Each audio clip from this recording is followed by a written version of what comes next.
अस्सलाम वालेकुम व्यूअर्स। आज के इस ट्यूटोरियल में हम देखेंगे कि किस तरह से जावास्क्रिप्ट को हम अपने वेब पेज के अंदर लिख सकते हैं। तो वीडियो शुरू करने से पहले तमाम दोस्तों से गुजारिश है कि हमारे चैनल को सब्सक्राइब करें और बेल आइकन दबाना मत भूलें। तो हमारी वेबसाइट learncodeweb.com के ऊपर एक पोस्ट जिसका टाइटल है how we use the JavaScript on the web page. JavaScript मौजूदा दौर में सबसे ज़्यादा इस्तेमाल होने वाली फ्रंट एंड लैंग्वेज है। जावास्क्रिप्ट 90s में स्टार्ट हुई और आज मौजूदा दौर में ये तकरीबन तमाम बड़े जो वेब ब्राउज़र्स हैं उसमें सपोर्ट इसकी दी जा रही है। यानी जावास्क्रिप्ट क्लाइंट साइड स्क्रिप्टिंग है और ये फ्रंट एंड लैंग्वेज के तौर पे इस्तेमाल की जाती है और मौजूदा दौर में इसके बेतहाशा प्लगइन्स बन चुके हैं जो मुख्तलिफ नामों से और मुख्तलिफ कंपनीज ओन करती हैं और उनको बहुत ही एफिशिएंटली डेवलपर्स इस्तेमाल कर रहे हैं। जावास्क्रिप्ट के प्लगइन्स बनाने की ज़रूरत क्यों पेश आई? जावास्क्रिप्ट के जो बिल्ट इन फंक्शंस हैं, नेटिव मेथड्स हैं, वो ख़ासा लंबे हैं और ये लिखने का जो इसका प्रोसेस है वो है कैमल नोटेशन में। यानी अगर आप को कैमल नोटेशन से हट के आप कोई भी तरीके से लिखेंगे तो आपके पास वो स्क्रिप्ट काम नहीं करेगा। तो किया क्या गया, उन तमाम मेथड्स को, उन तमाम प्रोसेस को, यानी आपने जस्ट एग्जेक्स कॉल अगर भेजनी है, जावास्क्रिप्ट की नेटिव अगर आप इस्तेमाल करेंगे तो उसका 10-12 लाइनों का कोड है। तो दूसरे जो प्लगइन्स बने like jQuery, Node JS, React JS, Angular JS, तो इनमें इन तमाम प्लगइन्स में क्या हुआ, जैसे कि जेक्यूरी है, जेक्यूरी में एजेक्स कॉल के लिए सिंपल एक डॉलर साइन डॉट एजेक्स का मेथड बना दिया गया। आप just dollar sign dot AJAX और उसके स्कोप में आप उसकी अरे में आप यूआरएल पास करें तो यूआरएल पे आपकी रिक्वेस्ट सेंड हो जाती है।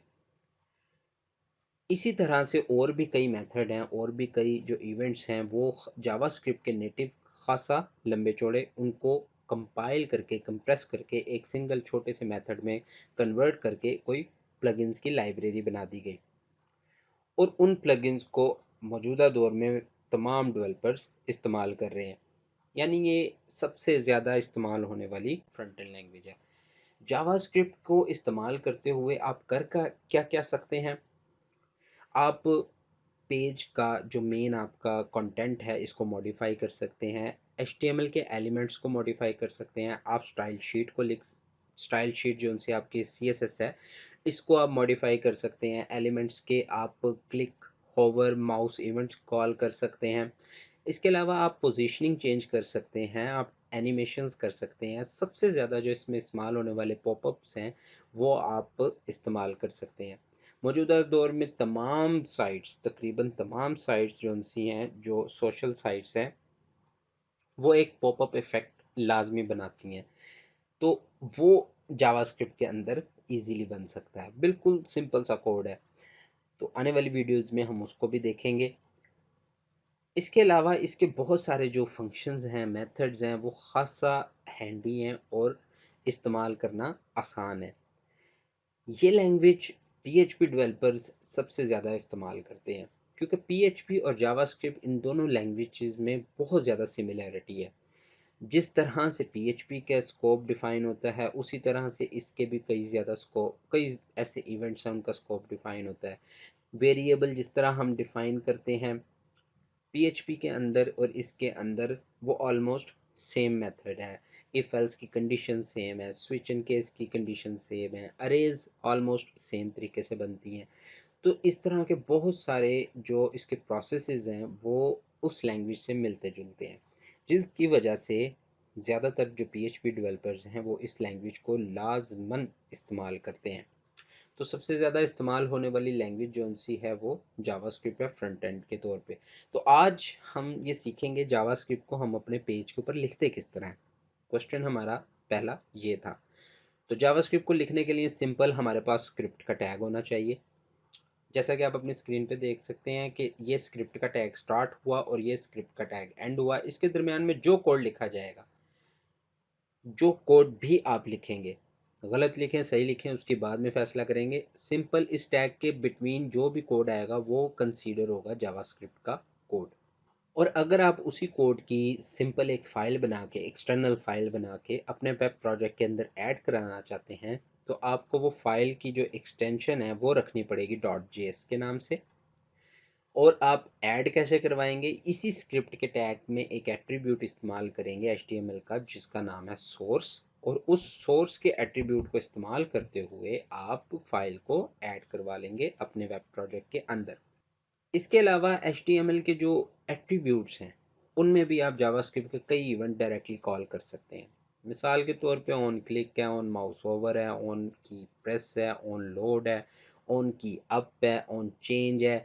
इस तरह के बहुत सारे इवेंट्स हैं जो आप डायरेक्टली HTML के एट्रीब्यूट्स के अंदर कॉल कर सकते हैं।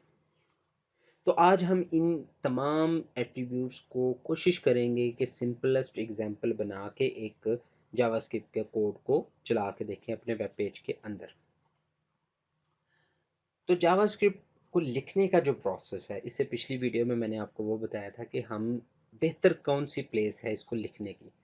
तो ये हमारे पास एक सिंपलेस्ट एग्जांपल है, ये डूम को मैं कॉपी कर लेता हूँ और इसके अंदर जावास्क्रिप्ट का जो सिंपलेस्ट एग्जांपल दी गई है वो हम इसके अंदर पेस्ट करते हैं।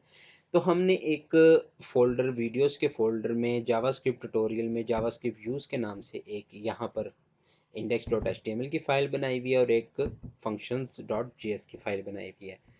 तो हम पहले इंडेक्स के ऊपर काम करके देखते हैं कि किस तरह से जावास्क्रिप्ट का कोड लिखा जाता है।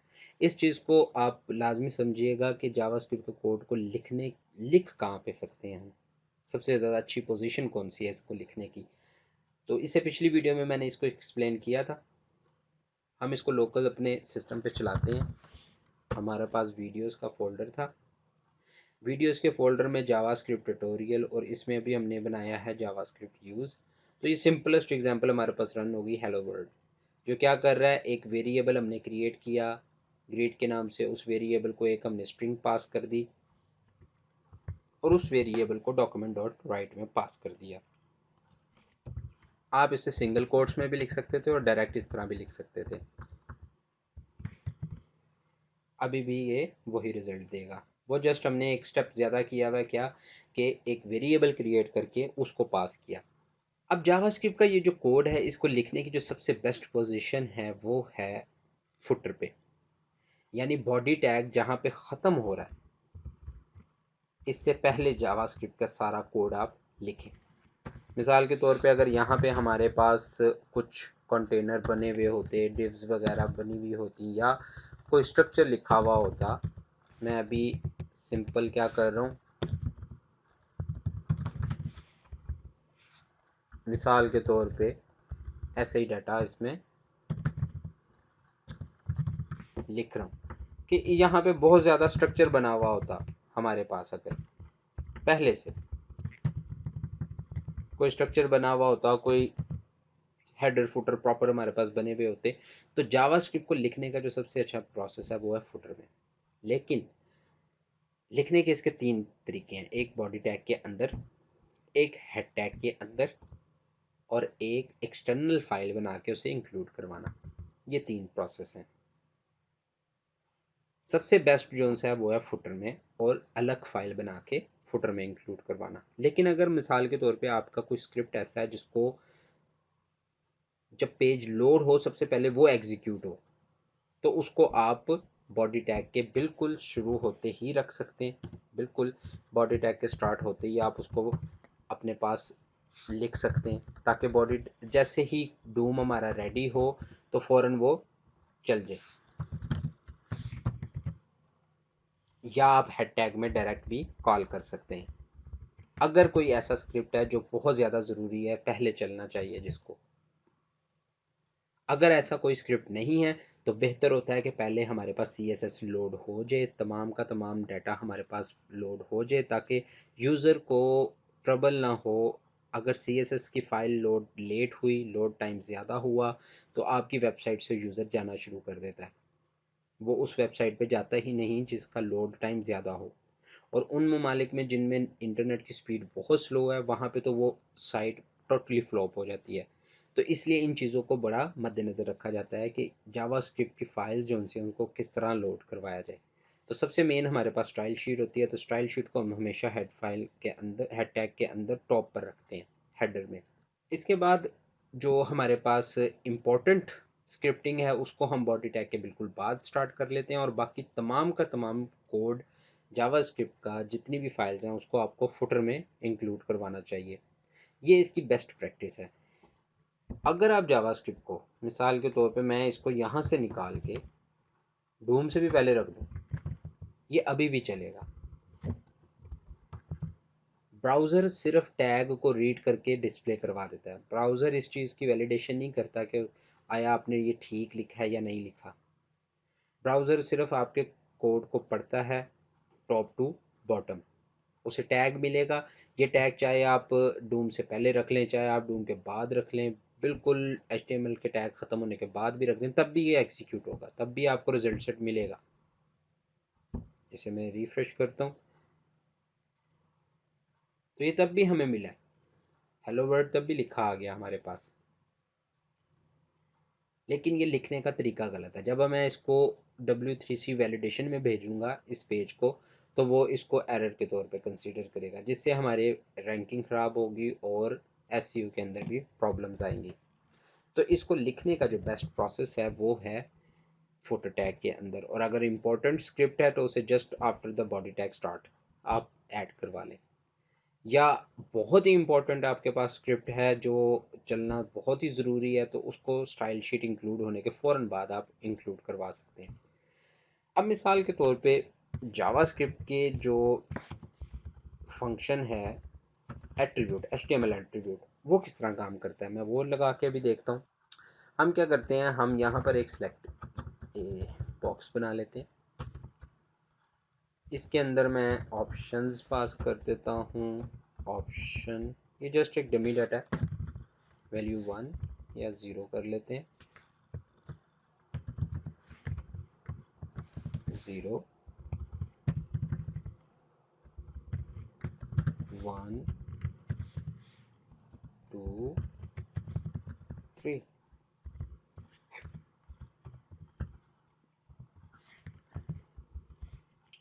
HTML एट्रीब्यूट किस तरह काम करता है? अच्छा, अब भी मैं इसकी आईडी को कैट करता हूँ। इधर मैं लिख लेता हूँ काउंट। मैंने एक आईडी बनाई काउंट। अब जावास्क्रिप्ट के अंदर ऑन चेंज जो है वो किस तरह से कॉल किया जाता है? अब हमारे पास दो तरीके हैं, या तो हम HTML का जो एट्रीब्यूट है ऑन चेंज उसको यूज़ कर लें, वो हमारे पास क्विकेस्ट और शॉर्टेस्ट वे है। लाइक ऑन चेंज, यहाँ पे मैं कह देता हूँ अलर्ट कर दे, अलर्ट दे दे किसका, दिस डॉट वैल्यू। इसमें जो भी वैल्यू जब चेंज होगी तो उसका अलर्ट हमारे पास आ जाए। ये अलर्ट हमारे पास ये वाला आ रहा है, इसको मैं यहाँ से ख़त्म कर देता हूँ ताकि आप कंफ्यूज ना करे। 1 2 3 1 0 3। जो आप वैल्यू सेलेक्ट करते जाएंगे, ऑन चेंज के ऊपर हमने क्या कहा है, हमने ये कहा कि ऑन चेंज के ऊपर जैसे ही सिलेक्ट हो तो उसकी वैल्यू हमें अलर्ट में नज़र आ जाए। सिंपल। इसी चीज़ को अगर हमने जावास्क्रिप्ट के अंदर लिखना हो तो किस तरह लिखेंगे? उसके जो सिंटैक्स है वो है object dot on change equal to function,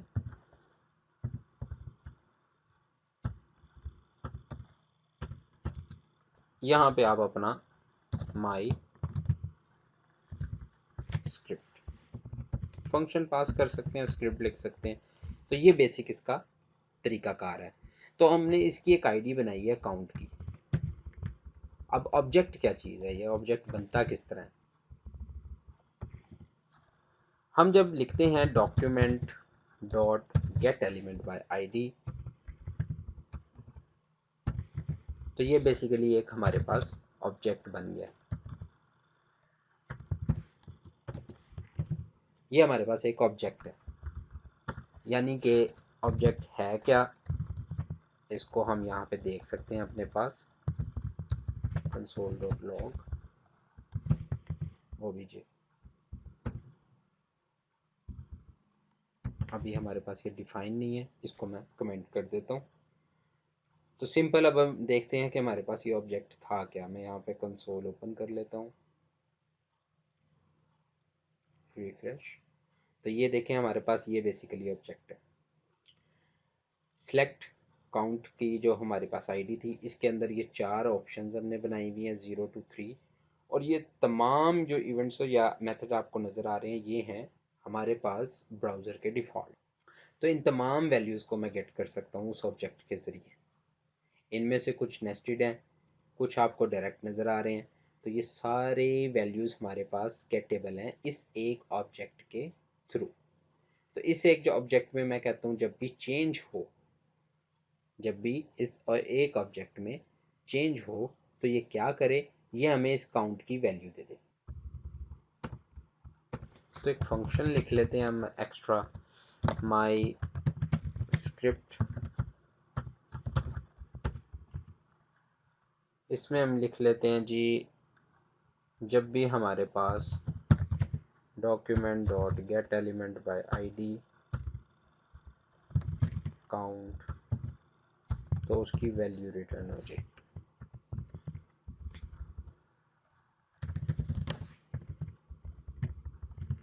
और इसको हमने यहाँ पे पास किया है। अब इस वैल्यू को हम यहाँ पे रिटर्न करवा रहे हैं। हम इसको अलर्ट ले लेते हैं, इसको मैंने एक वेरिएबल के अगेंस्ट सेट कर दिया और वैल में अलर्ट ले लिया।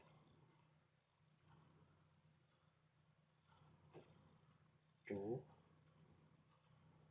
3 1। तो ये सिंपल सा प्रोसेस था। अब इस सारे प्रोसेस को आप देखें कि मैंने ठीक ठाक कोड लिखा, 4 5 6 7 लाइनों का कोड हमारा बन गया। यही चीज़ जब हम कन्वर्ट करते हैं किसी प्लगइन के थ्रू, jQuery के थ्रू या किसी और JS के प्लगइन के थ्रू, तो उसमें जस्ट हमें शायद 1 लाइन लिखना पड़ता, या हमें 1 लाइन के कोड, या हम जिस तरह इसमें कर रहे थे एट्रीब्यूट के थ्रू सिंपल सा कोड था। तो ये खासा लंबा कोड है और इसको समझने के लिए भी यूज़र को अच्छी तरह से जावास्क्रिप्ट का आना ज़रूरी है और सिंटैक्स एग्जैक्ट याद होना ज़रूरी है। अगर सिंटैक्स एग्जैक्ट याद नहीं है, मिसाल के तौर पे ये कैमल नोटेशन में लिखा हुआ है गेट ई बड़ा है, बाय बड़ा है, आई बड़ा है, मैं इनमें से कोई एक वर्ड छोटा कर देता हूँ। अब हम देखते हैं, तो ये हमारे पास एरर आ गया। तो ये खासा एक कॉम्प्लेक्स चीज़ है समझने के लिहाज से। तो इसी वजह से जो डेवलपर्स हैं वो प्लगइन्स इस्तेमाल करते हैं, और जब वो प्लगइन से यूज़ टू हो जाते हैं तो फिर उस प्लगइन की जान कभी नहीं छोड़ते, वो उसको ही यूज़ करते रहते हैं क्योंकि वो प्लगइन उनको खासा आसान लगता है इस्तेमाल करना। चीज़ें सारी बनी बनाई हैं, जस्ट हमने इस्तेमाल करनी है। जैसे बूटस्ट्रैप है, डिज़ाइन फ्रेमवर्क का नंबर 1 क्यों बना, क्योंकि उसके अंदर तमाम वो कंपोनेंट मौजूद हैं जो डेवलपर्स को चाहिए। डेवलपर जस्ट क्या करते हैं, क्लास को कॉल करते हैं, उनका काम हो जाता है, बेहतरीन सा डिज़ाइन उनके सामने आ जाता है, तो वो उसको प्रेफर करते हैं इस्तेमाल करना। अब यही कोड अगर मैं उठा के रख लूँ एक अलग फाइल में,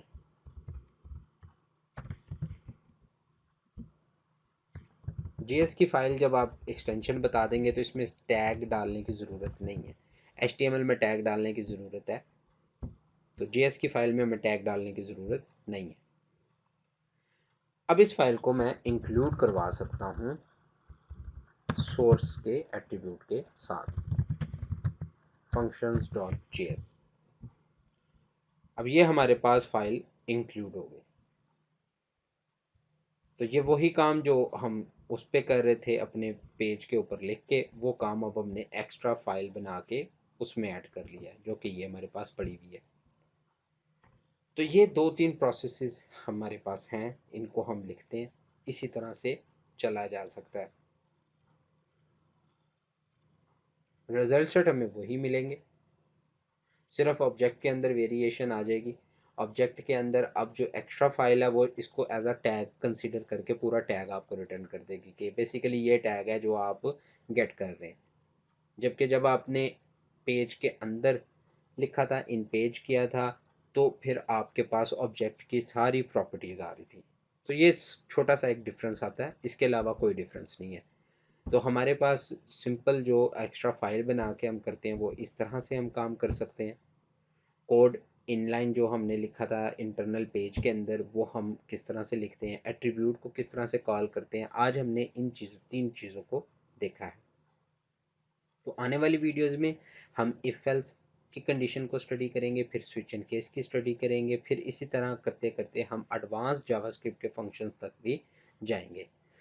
तो हमारे चैनल को सब्सक्राइब करना मत भूलें, बेल आइकन दबाना भी मत भूलें ताकि आने वाले ट्यूटोरियल आपको बआसानी मिल सके। तो मिलते हैं अगली वीडियो में। अल्लाह हाफिज़।